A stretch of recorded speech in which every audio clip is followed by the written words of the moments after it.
At our 20th anniversary dinner, my husband tapped his glass. "I want a divorce. I found someone younger."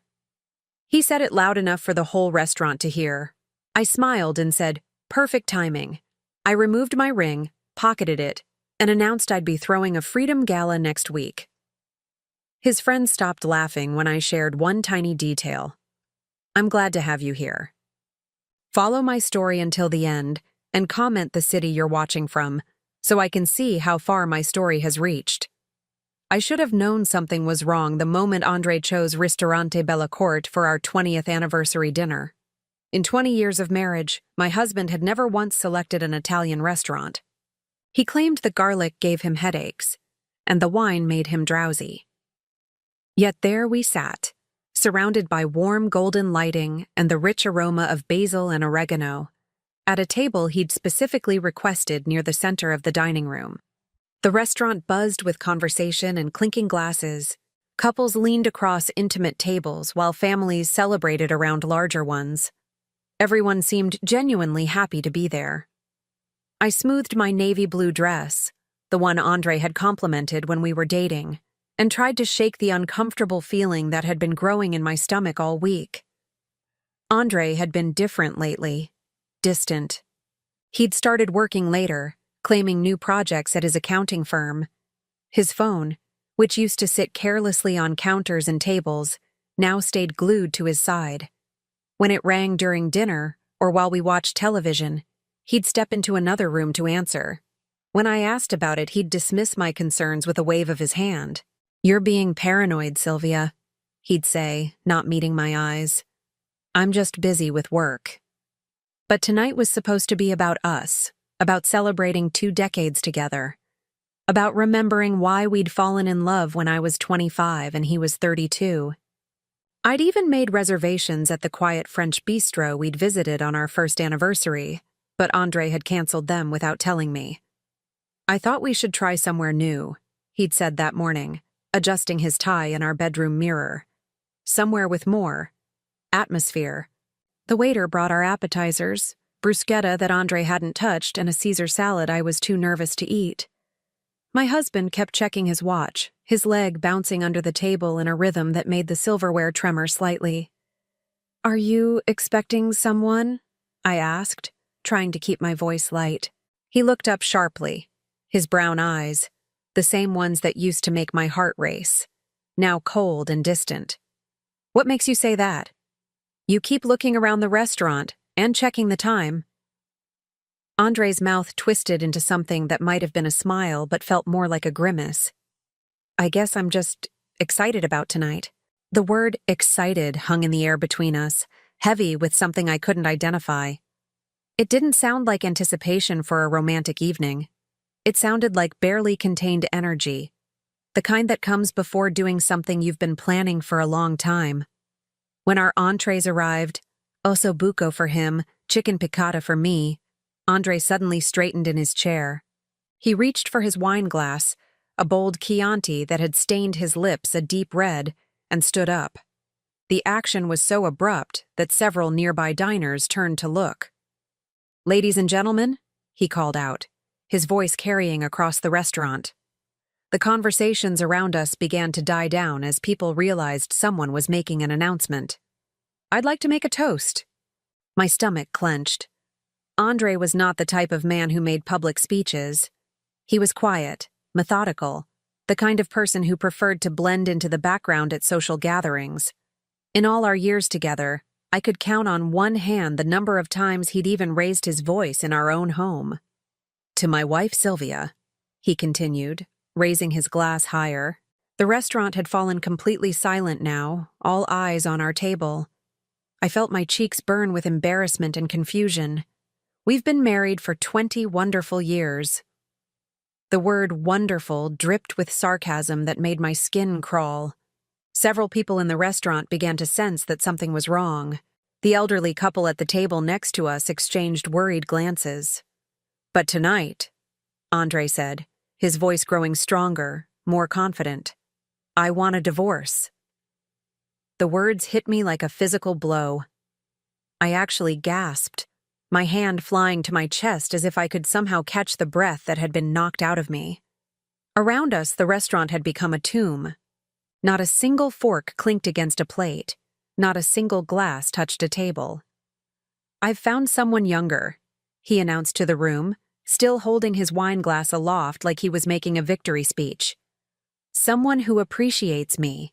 Someone who doesn't spend her days organizing closets and complaining about my work schedule." I stared at him, my mind struggling to process what was happening.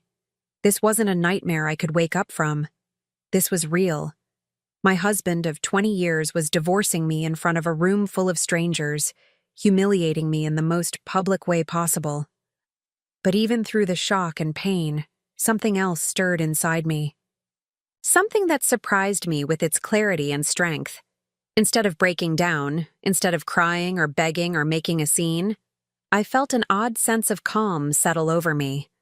I reached for my own wine glass, my hand steady despite everything that was happening. Standing slowly, I met Andre's eyes across the table. For the first time in months, I saw him clearly, not as the man I'd loved and married, but as a stranger wearing his face. "Perfect timing," I said, my voice carrying just as clearly as his had. The restaurant remained dead silent, everyone waiting to see what would happen next. I reached for my left hand and slowly, deliberately, slid off my wedding ring. The simple gold band Andre had placed there 20 years ago with shaking hands and tear-filled eyes. The band that had never left my finger through arguments and illnesses, through good times and bad.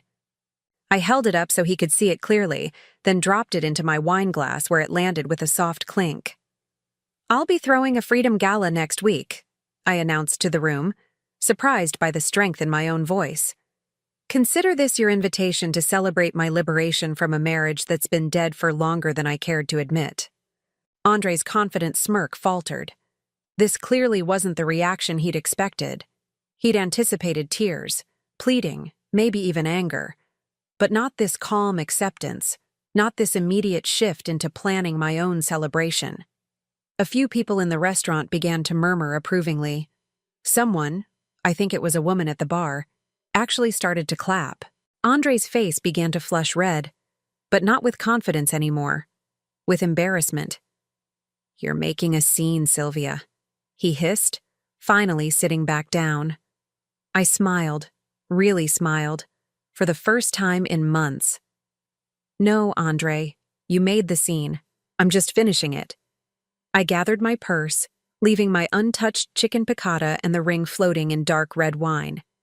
But before I left, I leaned down close to his ear, close enough that only he could hear what I said next. "You have no idea what you've just set in motion," I whispered, my voice barely audible but steady as granite. "And when you find out, you're going to wish you'd had this conversation privately." As I walked toward the restaurant exit, my heels clicking confidently against the tile floor, I heard Andre call after me. "What's that supposed to mean?" I didn't turn around. I didn't need to see his face to know that for the first time tonight, my husband looked genuinely worried. Because Andre didn't know about the papers hidden in my jewelry box. He didn't know about the phone calls I'd been making while he was at work. And he definitely didn't know about the one secret I'd been keeping that would change everything. But he would soon enough. The cool November air hit my face as I stepped outside, and for the first time in months, I felt like I could breathe again. 20 years of marriage was ending, but something else was just beginning. Something Andre never saw coming. Something that would make him understand that choosing to humiliate me in public was the biggest mistake he'd ever made. The drive home from Ristorante Bellacorte should have been devastating. I should have been crying, shaking, pulled over on the side of the road somewhere calling my sister or my mother or anyone who might offer comfort. Instead, I felt remarkably clear-headed as I navigated the familiar streets toward our house. The 2-story colonial we'd bought 15 years ago when Andre got promoted to senior accountant. Our house. I had to remind myself that it was still our house, at least for now. Andre's dramatic announcement didn't magically transfer ownership or dissolve 2 decades of shared assets. But as I pulled into the driveway and saw the warm light glowing from our kitchen window, I realized something that made my stomach tighten. I'd been expecting this moment for longer than I cared to admit. The signs had been there for months, maybe even longer. I'd just been too comfortable, too trusting, or maybe too afraid to really see them. It started around March, just 8 months ago. Andre began staying late at the office 3 or 4 nights a week. When I'd pack him dinner to take along, he'd wave me off with irritation. "The vending machines are fine, Sylvia," he'd said, not looking up from his laptop. "I don't need you treating me like a child." The comment had stung, but I'd rationalized it. Tax season was always stressful for him. He was probably just feeling overwhelmed and taking it out on me. It would pass, I told myself. It always had before. But then came the phone calls. At first they were rare, maybe 1 or 2 a week that he'd take in the garage or the basement. When I asked about them, he had ready explanations. "Client emergency," he'd say. "You know how it is." Except I did know how it was, and Andre had never taken client calls at home before. His firm had strict policies about work-life balance, something Andre used to praise about his job. He'd often told me how much he appreciated being able to leave work at work. By June, the calls were coming daily, sometimes multiple times a day. Andre would excuse himself from dinner, from television, from conversations with me to answer calls that apparently couldn't wait until morning. His explanations became more vague. "Work stuff," he'd mumble, already walking away from me. I started paying closer attention. The calls never lasted very long, usually 15 or 20 minutes, but Andre's voice would change when he answered. It became softer, more animated. Sometimes I could hear him laughing from whatever room he'd hidden himself in. One evening in July, I was watering the plants on our back deck when I heard him through the open kitchen window. He was making dinner plans with someone, discussing a restaurant I'd never heard of, talking about meeting next Tuesday after work. When he hung up and came outside, I asked casually, "Work dinner tomorrow?" He looked confused for a moment, then nodded quickly. "Yeah, with Bob from the Peterson account. You remember Bob?" I did remember Bob Peterson. Andre had worked with him for 3 years, and Bob was a 72-year-old grandfather who rarely stayed past 4 o'clock and had never, to my knowledge, suggested dinner meetings. But I didn't challenge Andre's story. Not then. The changes weren't just about the phone calls. Andre started paying more attention to his appearance. He began going to the gym again after a 5-year hiatus, claiming he wanted to get back in shape. He bought new clothes, fitted dress shirts, expensive jeans, cologne that came in sleek black bottles and cost more than we usually spent on groceries in a week. "You look good," I told him one morning as he adjusted his new tie in our bedroom mirror. He barely glanced at me. "Thanks," he said, but there was no warmth in it. It was the kind of response you'd give a stranger who complimented your shirt in an elevator. Our physical relationship changed too, though so gradually I almost didn't notice at first. Andre had never been particularly affectionate, but he'd always been consistent. We'd held hands while watching television, kissed goodbye in the mornings, made love every week or two with comfortable familiarity. All of that stopped. Andre began staying up later, claiming he wasn't tired. He'd come to bed long after I'd fallen asleep and wake up before me, showering and dressing quietly in the bathroom so he wouldn't wake me. Except I was already awake.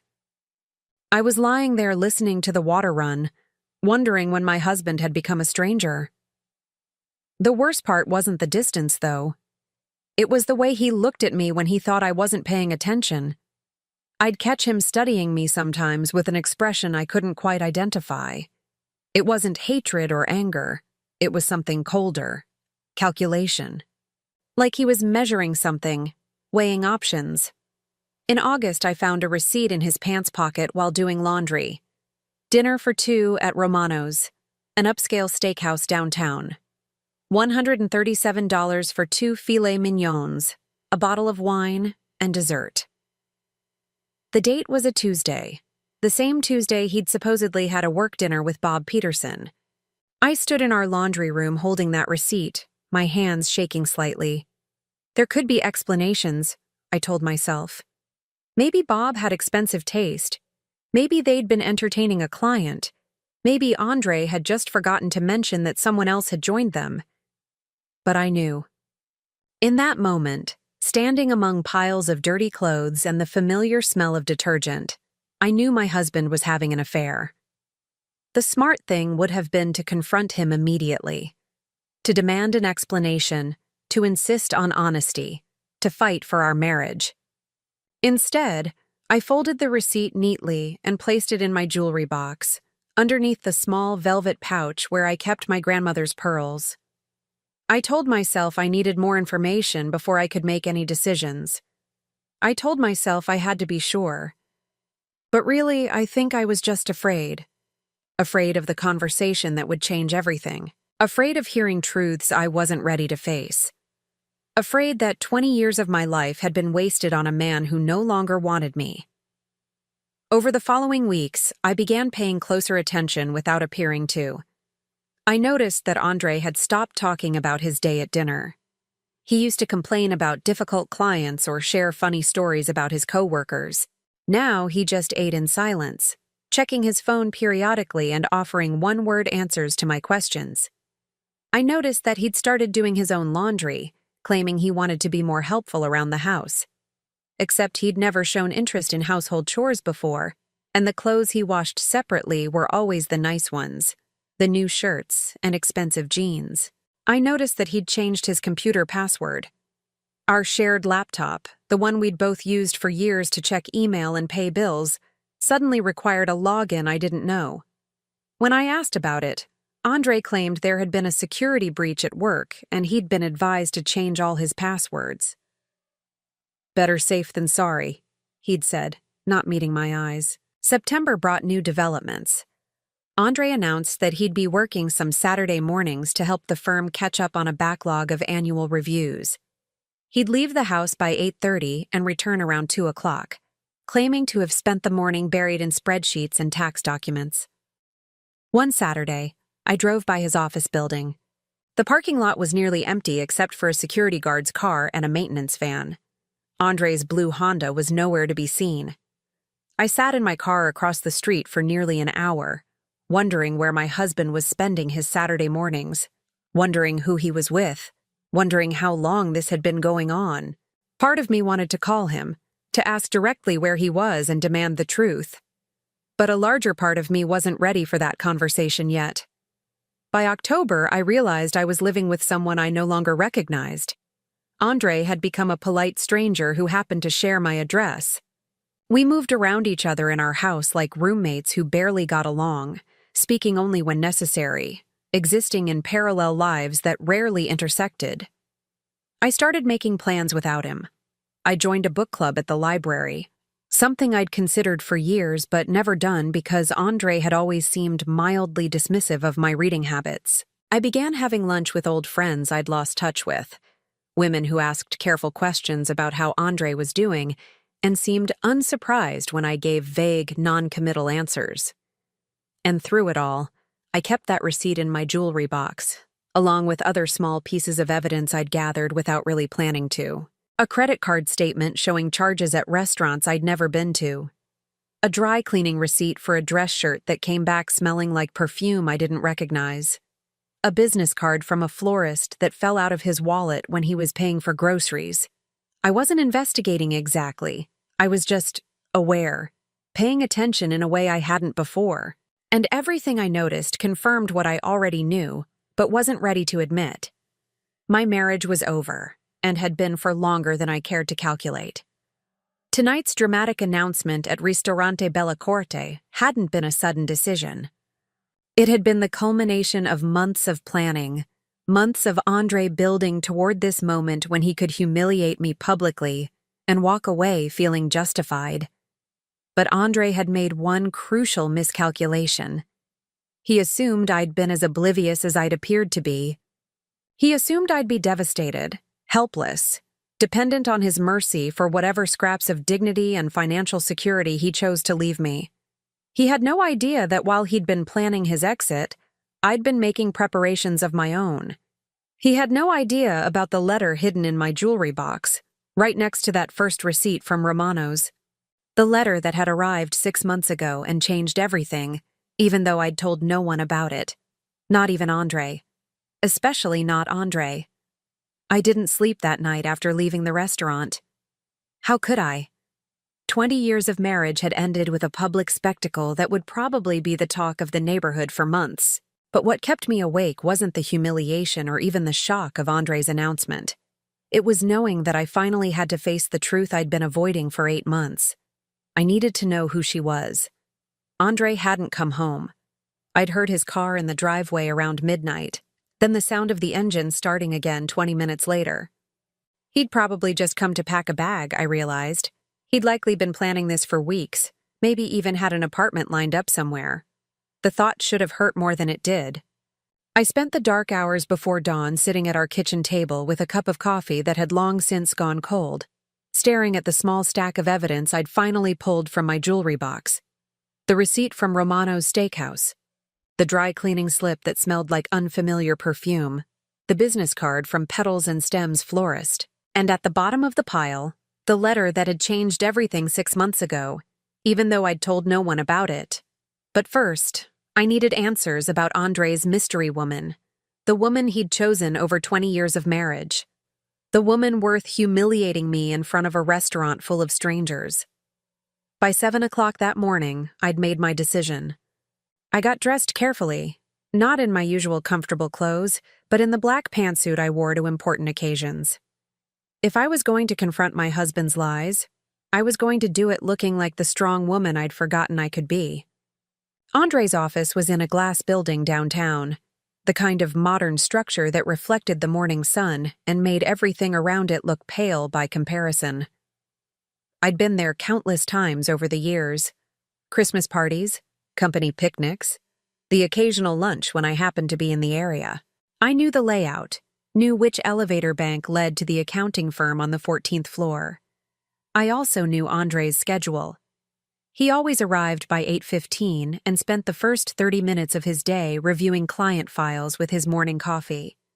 He was a creature of habit, something that had once comforted me and now worked to my advantage.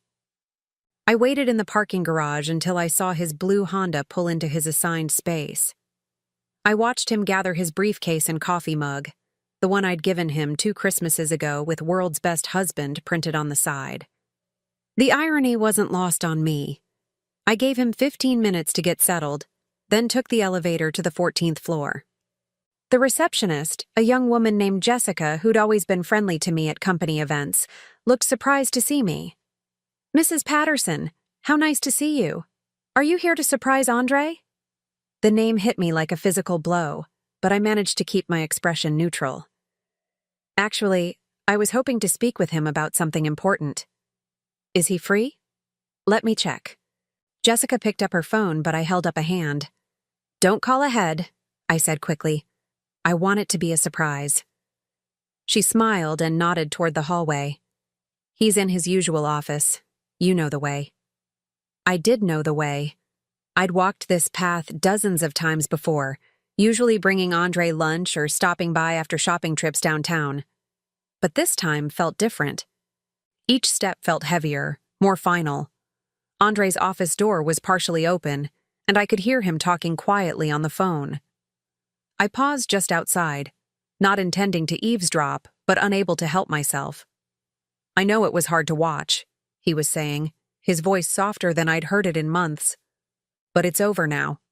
She knows, and we don't have to hide anymore." My heart began to pound so hard I was sure it was audible in the hallway. "I love you too," Andre continued. "I should have done this years ago. We both know that." There was a pause, then he laughed. The same warm, genuine laugh I remembered from our early dating days, but hadn't heard directed at me in longer than I could remember. "Of course I'm sure," he said. "Sylvia and I. We've been over for a long time. Last night just made it official. You're the one I want to be with. You're the one I should have chosen from the beginning." I stood frozen in the hallway, listening to my husband declare his love for another woman less than 12 hours after publicly divorcing me. The pain was sharp and immediate, but underneath it was something else. Relief, maybe. Or validation that my instincts had been right all along. "I have to go," Andre said. "I have a meeting in 10 minutes, but I'll call you later, okay? Maybe we can celebrate properly tonight." I heard the phone click, then the sound of his chair creaking as he leaned back. This was my moment. I could walk away, pretend I'd never heard any of it, and handle the divorce through lawyers like civilized people. Or I could push open that door and demand answers. I pushed open the door. Andre looked up from his desk, his expression shifting from relaxed contentment to shock to something that might have been fear. "Sylvia," he said, half rising from his chair. "What are you doing here?" "I came to talk to my husband," I said, stepping into his office and closing the door behind me. Though I'm starting to wonder if I even know who that is anymore. Andre sat back down slowly, his face flushing red. "If this is about last night..." "It's about a lot of things," I interrupted, "including the phone call you just finished. The one where you told someone you loved them. The one where you said you should have chosen them from the beginning." He opened his mouth to speak, then closed it again. For a moment, we just stared at each other across his desk. The same desk where he'd worked late so many nights, claiming to be buried in client files and tax returns. "How long?" I asked quietly. "Sylvia, I don't think..." "How long, Andre?" He sighed, running a hand through his hair. 2 years, he said finally. Maybe a little longer. 2 years. 2 years of lying, of pretending, of making me feel like I was imagining the distance between us. 2 years of letting me believe that our marriage problems were my fault, that I wasn't trying hard enough, that I wasn't interesting enough to hold his attention. "Who is she?" I asked. Andre hesitated, his eyes darting away from mine. "Does it matter?" "It matters to me." Another long pause. Then, so quietly, I almost didn't hear him. "Miranda." The name hit me like a punch to the stomach. Miranda. My best friend Miranda. The woman who'd been my maid of honor. The woman who'd held my hand through my father's funeral 3 years ago. The woman I'd called crying when I suspected Andre was having an affair, never imagining. "Miranda Walsh," I whispered. And Andre's flinch confirmed what I already knew. I sank into the chair across from his desk, my legs suddenly too weak to support me. Miranda. Sweet, single Miranda who'd never been married, who'd always claimed she envied what Andre and I had together. Miranda who'd been coming to our house for dinner every few weeks, who'd helped me plan Andre's surprise 40th birthday party last year, who'd listened sympathetically when I'd confided my fears that my marriage was falling apart. "She was supposed to be my friend," I said, more to myself than to him. "She is your friend," Andre said defensively. "She never wanted this to happen. Neither of us did. It just did." I looked up at him, this man I'd shared a bed with for 20 years, and realized I didn't recognize him at all. "It just happened? For 2 years?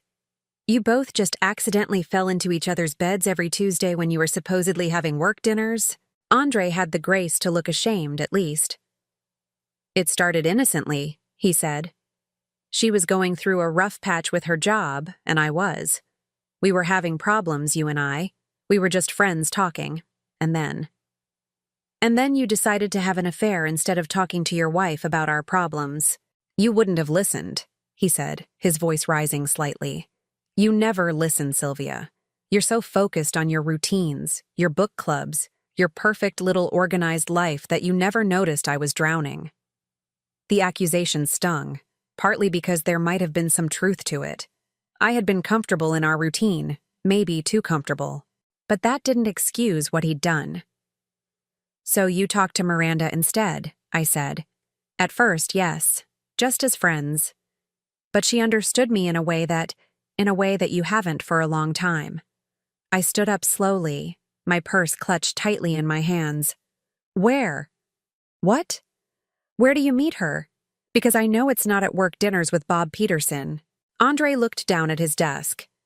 She has an apartment downtown, near the River District. Of course she did. Miranda had moved 6 months ago, claiming she wanted to be closer to her job.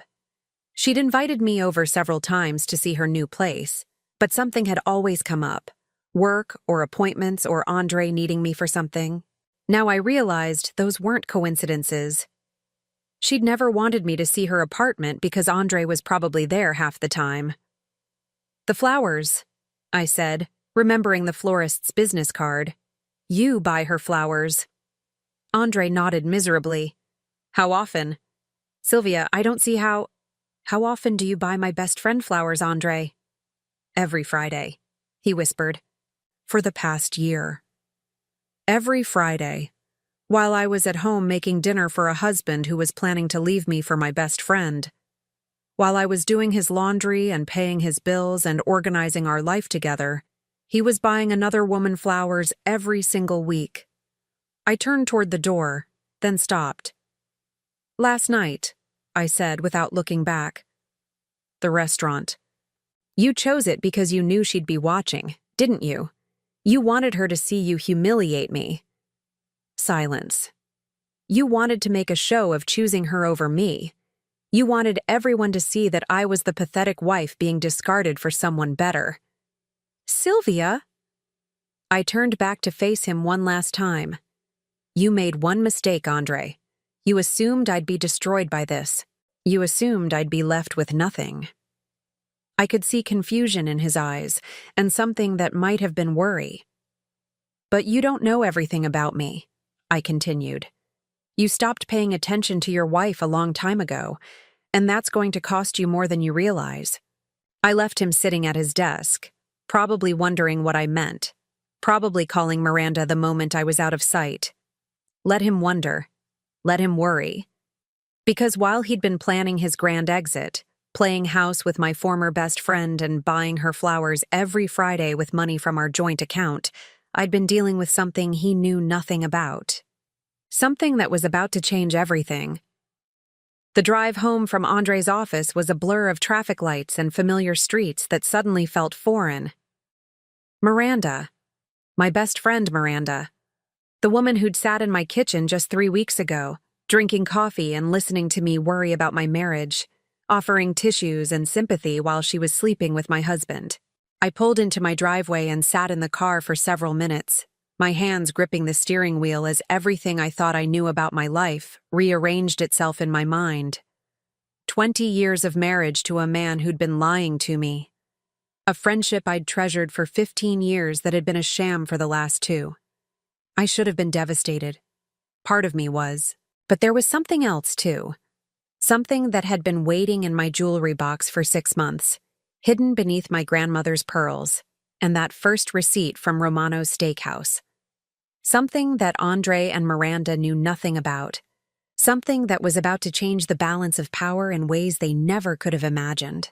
Inside the house, I went straight to my bedroom and opened the jewelry box with hands that were steadier than they should have been. There it was, exactly where I'd left it. The cream-colored envelope with the return address of Hartwell, Morrison and Associates, attorneys at law. The letter that had arrived on a Tuesday morning in June while Andre was at work, claiming to have a client emergency. I'd almost thrown it away, assuming it was some kind of sales pitch or scam. Law firms didn't typically contact housewives out of the blue, and I'd never heard of Hartwell, Morrison and Associates. But something about the expensive stationery and the formal way my name was typed on the front had made me curious enough to open it. Now I unfolded the letter again, even though I'd memorized every word over the past 6 months. "Dear Mrs. Sylvia Patterson," it began. "We are writing to inform you that you have been named as the sole beneficiary in the estate of Eleanor Margaret Whitmore, deceased.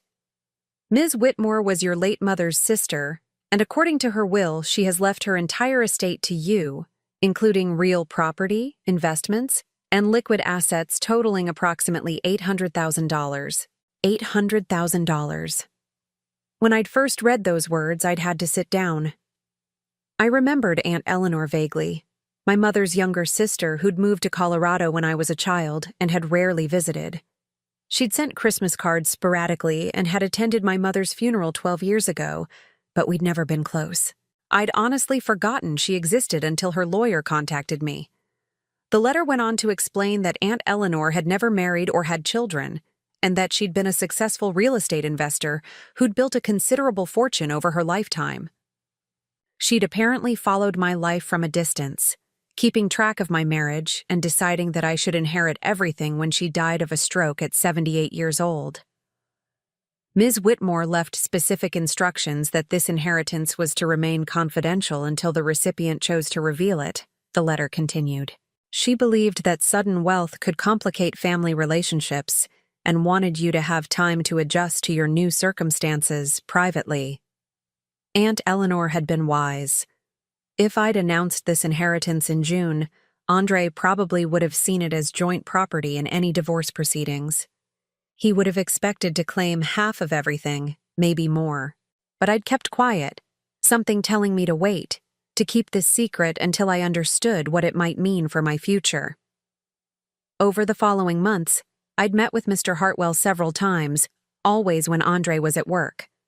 I'd learned that Aunt Eleanor's estate included not just liquid assets, but also 2 rental properties in Denver that generated monthly income. I'd inherited financial independence I'd never dreamed of, security that meant I could survive, even thrive, without Andre's modest accountant salary. I'd also learned something else during those meetings with the lawyer. Mr. Hartwell had asked careful questions about my marriage, about my husband's involvement in our finances, about whether I felt safe and supported at home. At the time, I'd thought his questions were odd, maybe overly personal. Now I realized Aunt Eleanor must have left instructions for him to ask them. Somehow, she'd sensed that her niece might need an escape route. The irony was perfect. While Andre had been planning his exit strategy, buying flowers for another woman, and preparing to humiliate me publicly, I'd been sitting on enough money to disappear entirely if I chose to. While he'd been assuming I'd be left helpless and dependent on whatever scraps he chose to leave me, I'd been quietly meeting with financial advisors and learning about investment portfolios. And the best part? Under Colorado law, inheritances received during marriage were considered separate property, not marital assets. Even if Andre tried to claim half of everything in the divorce, he had no legal right to Aunt Eleanor's money. It was mine, completely and entirely. I picked up my phone and dialed Mr. Hartwell's direct number. He answered on the second ring. "Mrs. Patterson," he said warmly. "How are you doing?" "I've been better," I admitted, "but I think it's time to make some changes." "I see. Does this have to do with your marriage situation?" I'd mentioned in passing during our last meeting that Andre and I were having some difficulties, though I hadn't gone into detail. "My husband asked me for a divorce last night, very publicly, very humiliatingly." There was a pause. "I'm sorry to hear that, but I'm not entirely surprised. Eleanor suspected something like this might happen eventually." "What do you mean?" "She left some additional instructions in her will. Instructions I wasn't supposed to share unless you found yourself in exactly this situation." I heard papers rustling. She wrote, "If my niece's marriage ends, she should know that she has more power than she realizes. Help her use it wisely." More power than I realized. I smiled for the first time since leaving Andre's office. "Mr. Hartwell," I said, "I need to know exactly what my options are, and I need to know them today." We spent the next hour on the phone while he explained the full extent of my new financial position. $800,000 was just the beginning. The rental properties in Denver were worth another $300,000 combined, and they generated approximately $4,000 in monthly rental income. Aunt Eleanor had also invested wisely over the years, leaving me a portfolio of stocks and bonds that Mr. Hartwell estimated would continue growing if managed properly. I was, quite suddenly, a millionaire. Not a lottery winner rich millionaire, but a comfortable, independent woman who would never have to worry about money again. A woman who could afford the best divorce lawyer in the state if she chose to. A woman who could walk away from her cheating husband and lying best friend without looking back. But I wasn't ready to walk away. Not yet. Mr. Hartwell, I said as our conversation was winding down, I want you to prepare some documents for me. What kind of documents? I want to file for divorce first, before Andre has a chance to. And I want to make sure he understands exactly what he's lost by choosing to humiliate me instead of talking to me like an adult. There was approval in the lawyer's voice when he responded. I think Eleanor would be proud of you, Mrs. Patterson. When would you like to get started? Immediately. After I hung up, I walked through my house. The house Andre and I had shared for 15 years, the house he'd just abandoned for an apartment with my former best friend. I looked at the furniture we'd chosen together, the photos on the walls documenting 20 years of a marriage that had apparently been a lie for the last 2 years. I should have felt sad. I should have been crying or raging or calling my sister to sob about the betrayal. Instead, I felt something I hadn't experienced in years, excitement. Not about the money, though that certainly changed things. Excitement about the possibilities ahead of me. About the life I could build without a husband who took me for granted and a best friend who'd been stabbing me in the back. My phone buzzed. A text from Miranda. Sylvia, honey, I heard about last night. I'm so sorry. Call me if you need anything. I'm here for you. I stared at the message for a long moment, then deleted it without responding. Let her wonder. Let her worry about whether I suspected anything. Let her spend the next few days pretending to be my supportive friend while sleeping with my soon-to-be ex-husband. She had no idea what was coming. Neither of them did. I went back to my jewelry box and pulled out one more thing. Aunt Eleanor's ring. A simple band with a small sapphire that Mr. Hartwell had delivered along with her letter. I'd never worn it, saving it for some special occasion that had never seemed to arrive. I slipped it onto my right hand now, where it caught the afternoon light streaming through my bedroom window. It felt like a promise, or maybe a reminder. I wasn't the helpless, discarded wife Andre thought he was leaving behind. I was Eleanor Whitmore's niece. I was a woman with resources and options, and for the first time in years, a clear sense of what I wanted to do with my life. And what I wanted to do was make sure Andre and Miranda understood exactly what they'd thrown away when they chose to humiliate me instead of being honest with me. The game was about to change, and this time, I held all the cards. I had exactly 4 days to put my plan into motion before Andre would start wondering why I hadn't fallen apart. 4 days before he and Miranda would expect me to come crawling back, begging for scraps of their mercy and whatever financial support they felt generous enough to provide. They had no idea what was coming. Mr. Hartwell worked quickly. By Thursday afternoon, I had divorce papers filed and ready to be served. By Friday morning, I'd opened new bank accounts and transferred the inheritance funds into accounts that had only my name on them. Andre had always handled our joint finances, assuming I was too scattered or disinterested to pay attention to money matters. That assumption was about to cost him dearly. I spent Friday afternoon at Petals and Stems, the florist whose business card I'd found in Andre's wallet. The owner, a middle-aged woman named Carol, recognized me immediately when I described the weekly flower orders. "Oh yes," she said with a sympathetic smile. "Your husband's been ordering arrangements for his friend every Friday for about a year now. Always roses. Always expensive ones. Usually runs him about $75 to $80 each time. $75 to $80 every week for a year meant Andre had spent nearly $4,000 of our joint money buying flowers for my best friend. $4,000 while he'd been telling me we needed to cut back on our grocery budget. "I'd like to place an order," I told Carol, "for delivery today." "Of course. What would you like to send?" I smiled. "A dozen black roses, with a very specific note." Carol raised an eyebrow but wrote down my instructions without comment. I paid with my new credit card, the one connected to my inheritance account, and gave her Miranda's address, the address Andre had finally admitted to when I'd cornered him in his office. The note I'd written was simple. "For someone who collects other people's husbands, Enjoy your prize. S. By 6 o'clock that evening, my phone was buzzing constantly. First Andre, then Miranda, then Andre again. I let every call go to voicemail, finally turning the phone off entirely. Let them panic. Let them wonder what I knew and what I planned to do about it. I spent Friday night in my house, I reminded myself, since Andre had abandoned it, packing up anything that belonged to him. His clothes, his books, his collection of vintage beer steins that I'd always hated. Everything went into boxes that I stacked neatly by the front door. When he came back for his things, he'd find them waiting like a hotel checkout. Saturday morning brought unexpected visitors. I was having coffee in my kitchen when I heard a car in the driveway, then aggressive knocking on my front door. Through the peephole, I could see Miranda standing on my porch, her usually perfect blonde hair disheveled, her face red and angry. Behind her, looking uncomfortable and slightly ashamed, was Andre. I almost didn't answer.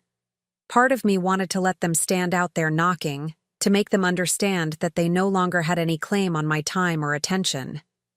But another part of me was curious. I wanted to see how they'd try to spin this situation, how they'd attempt to make themselves the victims. I opened the door slowly, keeping the chain lock in place. "Sylvia," Miranda said immediately, her voice higher than usual. "We need to talk." "Do we?"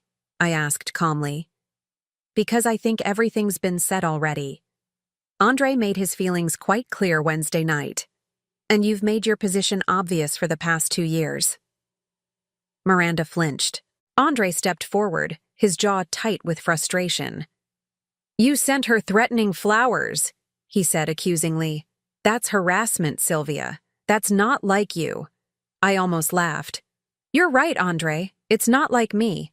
The old me would have hidden in this house, crying and blaming myself for not being good enough to keep my husband faithful.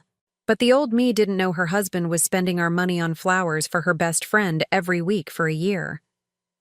Both of them had the grace to look ashamed, at least momentarily. "Let us in," Miranda said, trying to push against the door. "We're not having this conversation on your front porch where the neighbors can hear." "Why not?" "You didn't seem concerned about public scenes when Andre announced our divorce in front of 50 strangers at Ristorante Bellacourt." "That was different," Andre said weakly. "How?" He didn't have an answer for that. I studied both of them through the narrow gap in the doorway. They looked like people who'd been caught in a lie and were scrambling to find a way to make themselves look better. Miranda's designer jeans and expensive handbag suddenly seemed like costumes she was wearing to play a part she didn't deserve. "What do you want?" I asked finally. "We want to explain," Miranda said. "This isn't how we wanted you to find out." "Really? How did you want me to find out? Were you planning to tell me before or after my husband left me for my best friend?" Andre shifted uncomfortably. "Sylvia, you have to understand." "I have to understand what? That you're both liars? That you're both capable of betraying someone who trusted you? I think I understand that perfectly now." "We never meant for it to happen this way," Miranda said, and I could see tears in her eyes. Real tears, which somehow made me angrier than if she'd been faking them. "How did you mean for it to happen, Miranda? Did you have a plan for this? A timeline?" She opened her mouth, then closed it again. Andre put a protective hand on her shoulder, and something about the gesture, the casual intimacy of it, the way he touched her like she belonged to him, made my chest tight with rage. "You know what?" I said, starting to close the door. "I don't actually care how you meant for it to happen. It happened. You chose each other over honesty, over friendship, over 20 years of marriage. Now live with that choice." "Wait," Andre said desperately, putting his foot in the door. "We need to talk about the practical stuff, the house, our accounts, the divorce settlement." There it was, the real reason for their visit. They weren't here to apologize or explain. They were here to make sure they got what they thought they deserved from the wreckage of our marriage. "Our accounts?" I repeated slowly. "Our joint accounts," Andre clarified. I know you're angry, but we need to be adults about dividing our assets fairly. I stared at him for a long moment. Adults? I said. You want us to be adults? Yes. The way adults communicate honestly with their spouses instead of lying for 2 years? Andre's face flushed red. That's not fair, Sylvia. Our marriage was over long before Miranda and I. Our marriage was over the moment you decided to lie to me instead of talking to me, I interrupted. But you're right about one thing. We do need to handle this like adults. I reached into the small table by my front door and pulled out a manila envelope, the one Mr. Hartwell had delivered yesterday afternoon. Divorce papers, I said, sliding them through the crack in the door. You've been served. Andre's face went white as he took the envelope. You filed already? Yesterday morning. I would have done it Wednesday night, but the courthouse was closed. But we haven't talked about terms, Miranda said, looking between Andre and the papers. You can't just decide everything unilaterally. I smiled, and I could see my expression unsettled both of them. Actually, Miranda, I can. You see, when a marriage ends because one spouse has been unfaithful, the innocent party tends to get more favorable terms, especially when the unfaithful spouse has been spending marital assets on his affair. Andre's grip on the envelope tightened. What are you talking about? $4,000 in flowers, Andre. Dinner receipts I found going back 18 months. Hotel charges on our credit card for nights when you claim to be working late. Our lawyer is very interested in all the evidence I've been collecting. Our lawyer? Miranda asked. My lawyer, I corrected. James Patterson from Patterson, Wells and Associates. You might have heard of him. He handled the Morrison divorce last year. Mrs. Morrison walked away with 70% of their assets after proving her husband's infidelity. Andre was staring at the papers in his hands like they were written in a foreign language. Sylvia, you can't be serious. We can work this out between ourselves. We don't need expensive lawyers getting involved. We needed honest communication, Andre. We needed you to be faithful to your marriage vows. We needed a lot of things that we're not going to get. So yes, we need lawyers now. I started to close the door again, but Miranda called out desperately. Sylvia, please. I know you hate me right now, but we've been friends for 15 years. That has to count for something. I paused, looking at this woman who'd sat in my kitchen, who'd helped me plan parties, who'd held my hand through my father's funeral while she was sleeping with my husband. You're right, I said finally. 15 years should count for something. It should have counted enough to keep you from betraying me. But it didn't. So now those 15 years count for exactly nothing. I closed the door and locked it, then walked back to my kitchen where my coffee was getting cold. Through the window, I could see them standing on my front porch, Andre reading through the divorce papers while Miranda paced back and forth, gesturing angrily. My phone, which I'd turned back on that morning, started buzzing immediately. Text after text, call after call. I ignored them all. There was nothing left to say, nothing left to negotiate. They'd made their choices, and now they'd live with the consequences. What they didn't know yet, what they wouldn't find out until the divorce proceedings were well underway, was that I no longer needed their money or their support. I no longer needed to fight for half of Andre's modest accountant's salary or a share of our joint savings account that contained less than $20,000. I had my own money now. More money than Andre would see in a lifetime of processing tax returns. And the best part was, none of it was marital property. None of it was subject to division in our divorce. I was about to become a very wealthy single woman. And Andre was about to discover that the wife he'd taken for granted for 20 years had been far more valuable than he'd ever realized.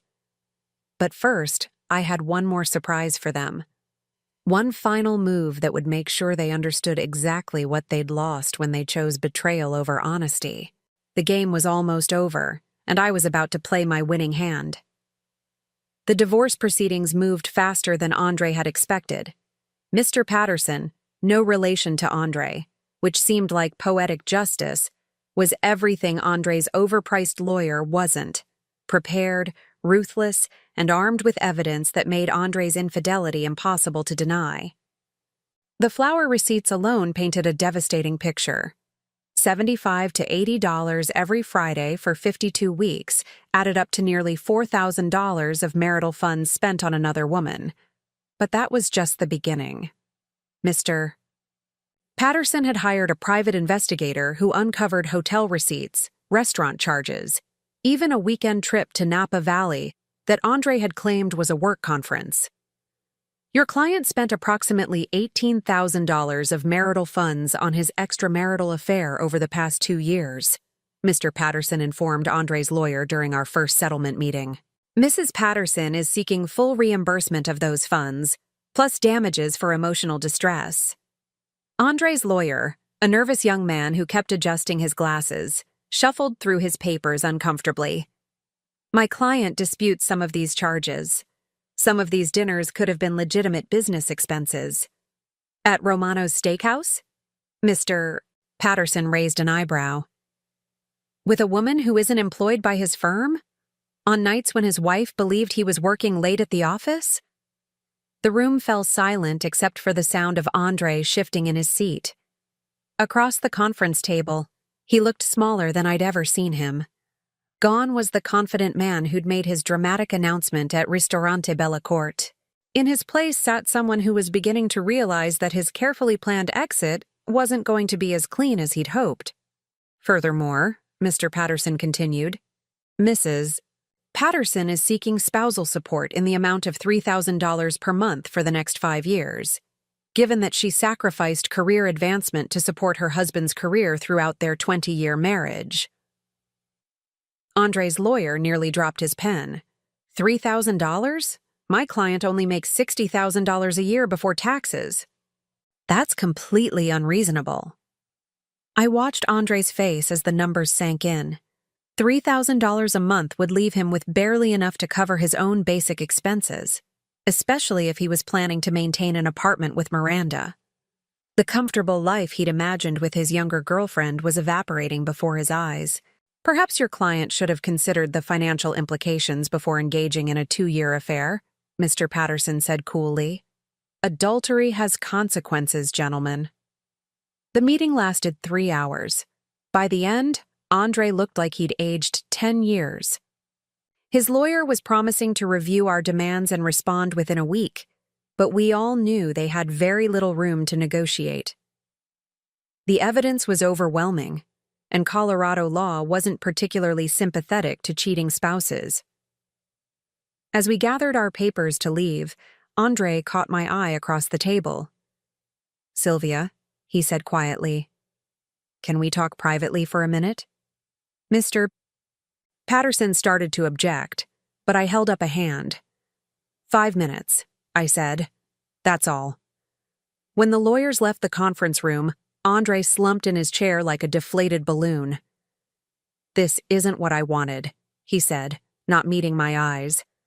I never wanted to hurt you financially. I studied his face, looking for any sign of the man I'd fallen in love with 25 years ago. What did you want, Andre? I wanted to be happy. I wanted to be with someone who made me feel alive again. And you couldn't talk to your wife about feeling dead in our marriage? He finally looked up at me. Would you have listened? The question caught me off guard, because there might have been some truth to it. Had I been so comfortable in our routine that I'd stopped seeing him as a person with needs and desires? Had I been so focused on maintaining our organized, peaceful life that I'd ignored the fact that he was suffocating in it? I don't know, I admitted. But we'll never know now, will we? Because you chose to lie instead of trying. Andre rubbed his temples.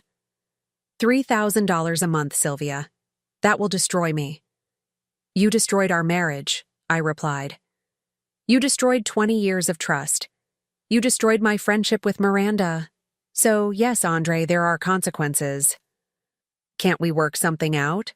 Something more reasonable? I stood up, gathering my purse. Mr. Patterson will be in touch with your lawyer. Sylvia, wait. Andre stood too, desperation creeping into his voice. "I know you hate me right now, but you can't want to see me homeless. You can't want to destroy my entire life over this." I paused at the door, my hand on the handle. Part of me, a small part, felt sorry for him. This man who'd been my husband for 20 years, who'd held my hand through my mother's funeral, who'd once brought me soup when I had the flu and stayed home from work to take care of me. But that part of me was much smaller now than the part that remembered his smirk at Ristorante Bella Corte. The part that remembered him buying flowers for another woman every Friday while I made dinner for a marriage that was already over. The part that remembered Miranda's tears on my front porch, tears not of genuine remorse, but of frustration at being caught. "You're not homeless, Andre," I said finally. "You have Miranda. You chose her over me, remember? Now you get to live with that choice." The divorce was finalized 6 weeks later. Andre agreed to all our terms rather than face a lengthy court battle he couldn't afford. I received the house, 3/4 of our joint assets, and yes, $3,000 a month in spousal support for 5 years. What Andre never found out, what the lawyers never needed to know, was that I didn't need his money. Every month when that spousal support payment arrived, I donated it to the local women's shelter. The money he was struggling to send me went to help women who actually needed it, women who were escaping marriages far worse than mine had been. The irony was perfect. Andre was working overtime and living in a cramped studio apartment to send money to women he'd never meet, women whose lives were being rebuilt with his forced generosity. Miranda, I learned through mutual acquaintances, was struggling with the reality of her prize. Dating a married man who bought you flowers and took you to expensive dinners was apparently very different from living with a divorced man who could barely afford rent. She'd moved out of her downtown apartment, the one Andre could no longer help her afford, and was living with a roommate for the first time since college. I learned all this from Sarah, a woman from my book club who ran into Miranda at the grocery store. Sarah, who'd always been more of an acquaintance than a close friend, had become one of my strongest supporters since the divorce. "She asked about you," Sarah told me over coffee at our favorite cafe.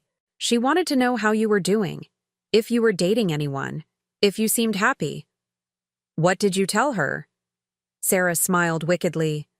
"I told her you looked absolutely radiant. Which you do, by the way. I've never seen you happier."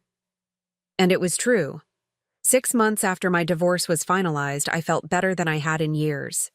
I'd started traveling, something Andre had always claimed we couldn't afford. I'd taken a photography class and discovered I had an eye for landscapes. I'd joined a hiking group and was in better shape at 65 than I'd been at 40. I'd also quietly started dating. Nothing serious, just coffee dates and dinner with interesting men I'd met through my various new activities. Men who didn't know about my inheritance, who liked me for my conversation and my sense of humor rather than what I could provide for them. The money from Aunt Eleanor sat mostly untouched in carefully managed investment accounts, growing quietly under Mr. Hartwell's guidance. I lived comfortably off the rental income from the Denver properties, $4,000 a month that covered all my expenses and then some. I'd never lived so well while worrying so little about money. But the best part of my new life wasn't the financial freedom. It was the emotional freedom.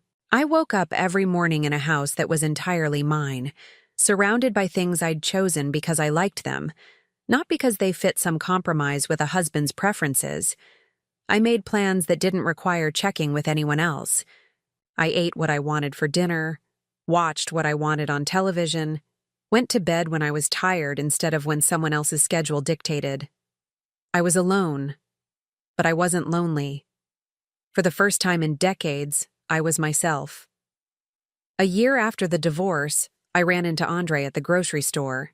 He looked tired, older, his once careful grooming slightly shabby around the edges. He was buying generic brand everything, his cart a study in cost-cutting measures. "Sylvia," he said when he spotted me in the produce section. His voice held a note of surprise, maybe even nervousness. "Andre." I kept my tone neutral, polite. We were strangers now, former spouses who'd moved on with their lives. "You look," he started, then seemed to struggle for words. "You look really good." I was wearing a new dress I'd bought for a photography exhibition opening. My hair cut in a style that was shorter and more flattering than I'd worn during our marriage. I felt confident, attractive, alive. "Thank you," I said simply. An awkward silence stretched between us while other shoppers moved around us. Finally, Andre cleared his throat. "How are you managing?" he asked. "I mean, financially. I know the spousal support isn't much, and with the economy." I almost laughed. He still thought I was struggling, still imagined me counting pennies and worrying about bills. He had no idea that I'd just returned from a 2-week trip to Italy, or that I was considering buying a second home in the mountains. "I'm doing well," I said. "Very well, actually." Something in my tone must have puzzled him, because he frowned slightly. That's good. I'm glad to hear it." Another silence. Then, because I was curious, "How are you and Miranda?" His face fell slightly. We're working things out. It's been an adjustment." An adjustment? That was one way to describe discovering that the affair that seemed so exciting and romantic became much less appealing when it turned into paying bills and doing laundry and dealing with everyday life in a studio apartment. "I hope you're both happy," I said, and meant it. Not because I wished them well exactly, but because their happiness or misery was no longer my concern.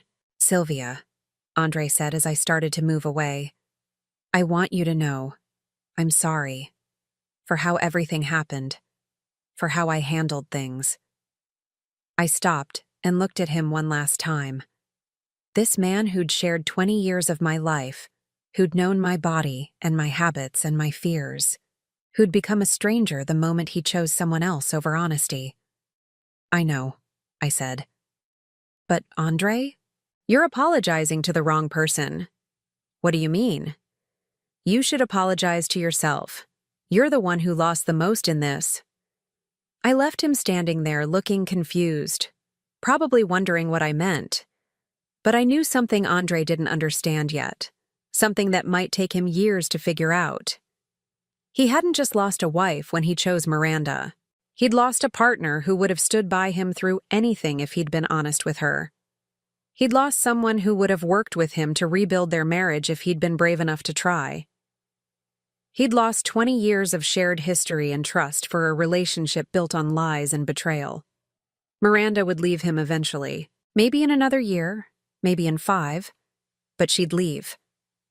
Because relationships that begin with deception rarely end with loyalty.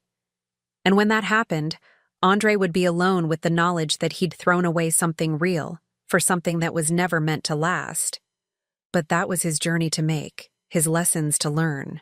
I walked to my car in the late afternoon sunshine, my grocery bags full of ingredients for the dinner party I was hosting that weekend. 8 new friends coming to my house to eat food I'd chosen, to drink wine I'd selected, to enjoy each other's company in the home I'd made entirely my own. 26 months ago, I'd been a wife who'd lost herself in someone else's life. Tonight, I was a woman who'd found herself again, stronger and more independent than I'd ever imagined possible.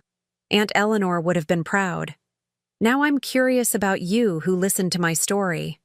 What would you do if you were in my place? Have you ever been through something similar? Comment below. And meanwhile, I'm leaving on the final screen 2 other stories that are channel favorites, and they will definitely surprise you. Thank you for watching until here.